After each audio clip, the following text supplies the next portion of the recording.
Assalomu alaykum. Mekendеш Media YouTube kanalının көрүүчүлөрү. Саламатсыздарбы? Бүгүн биз сиздерге бир аз дагы корозду, тоокканадагы аз-маз кылган иштерим менен тааныштырамын. Андыктан менин каналымды биринчи жолу көрүп аткандар лайк басып коюңуздар. Жалпы эле менин катталуучуларым бирден лайк басып коюңуздар, сураныш сиздерден. Ар бир лайкыңыздар биз үчүн өтө маанилүү. Ошондуктан бирден лайк, подписка боло электер, подписка кнопкасын басып коюңуздар. Туугандар, бүгүн мен сиздерге 3-4 күн эле болду. Мына бул короодогу дагы бир удобство жөнүндө бөлүшөйүн деп турам.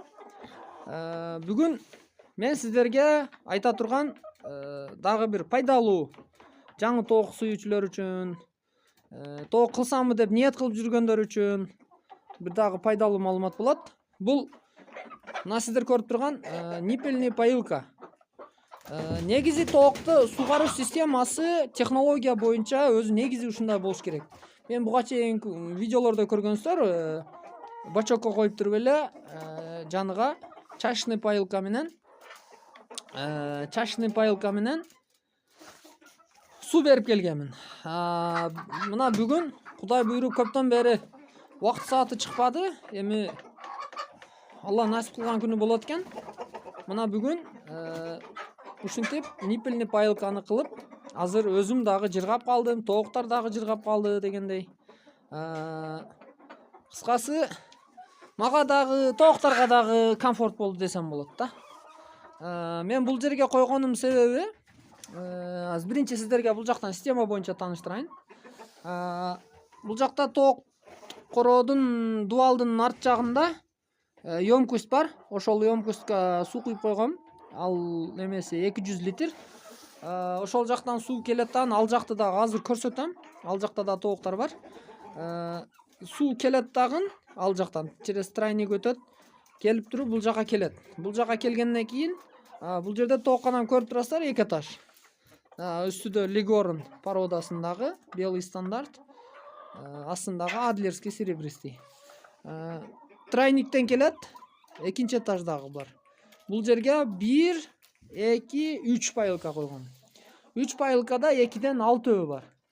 6 бар, 6 жетиштүү. Үстүндөгүлөрдө 25-27 примерно ушундай тоок бар. Аларга жетиштүү эле болот. Астындагыларга бул жактан келген, ошол эле тройниктен экинчи этажга бул келген, бул жака келип туруп, биринчи этажга түшүп, мындай кармушканын жем салган идиштин үстүнө койгонмун. Мунун эмне койгонумдун себеби, биринчиден ниппельный поилканы эконом кылдым.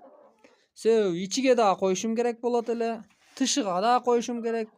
Уже расход, бул перерасход болот. Ошондуктан ортого койдум, ичиндегилер дагы ичет, сыртындагылар дагы ичет. Анан плюс жери мунун үстүнө чыгып албайт.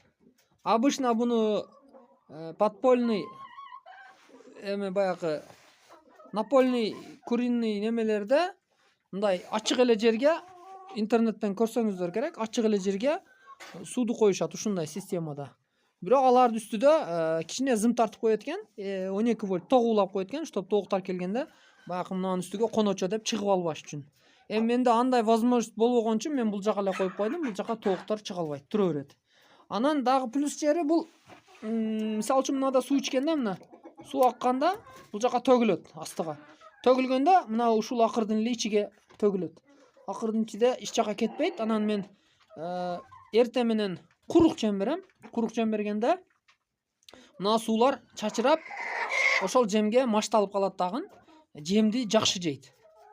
Дагы бир плюс жери ушул. Ошол себептүү бул жака койдум. Бул жерде азыр 3, 4, 5. 5 болбосо, ошондо 13түк суу иче турганы бар экен. Ар бирөөнүндө 2 да. Анан бул жака мындай крайник коюп койгонмун. Бул сброс кылыш үчүн. Бул кылган себеби, бул чынын айтсам ушуга чейин челекте ташып кыйналдым да, бачоккочу. Ошондуктан азыр емкость 200 литрлик, аны да көрсөтөм. Ошого толтуруп коем. Ошол жетиштүү болот. ошол жетиштүү болот.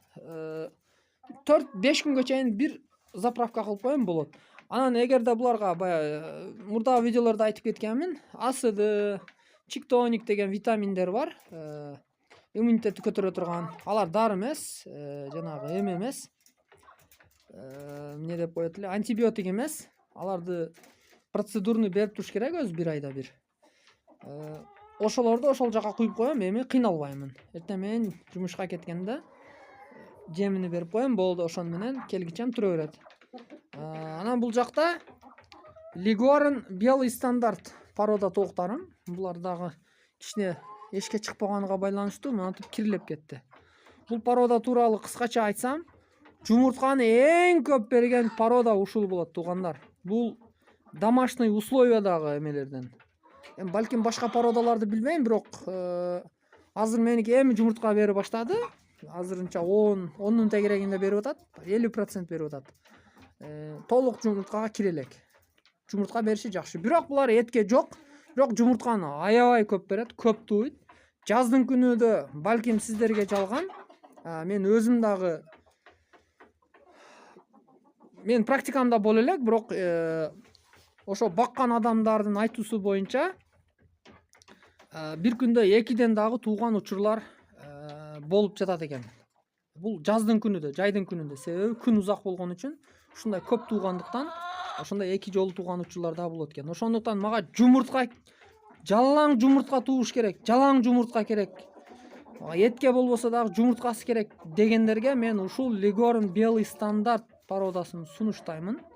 Жумуртканы аябай көп берет экен. Legoran белый стандарт баккандар болсо, ушул видеону көрүп аткандар, комментарий калтырып коюңуздар, сураныч сиздерден. Менин сөзүм канчалык деңгээлде мен туура сүйлөп атам, ошону сиздер да өзүңүздөрдүн оюңуздарды, сунушуңуздарды айтып бердиңиздер.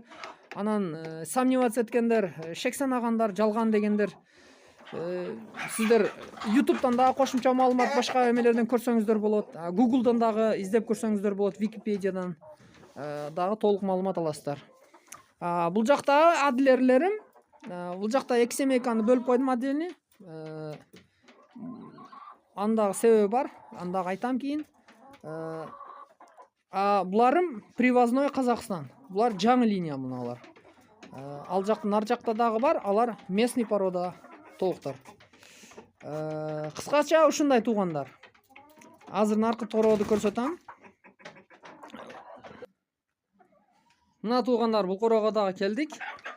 Азыр мына ушул ёмкость, жанатан бери мен айтып аткан. Бул ёмкость 200 литр. 200 литр суу батат. Бул жакта дарыны салып койсоңуздар болот. Мисалы үчүн баягы мен айткандай куюп койсоңуздар, мына система аркылуу кете берет. Бул жакта австралорп короздөр турат.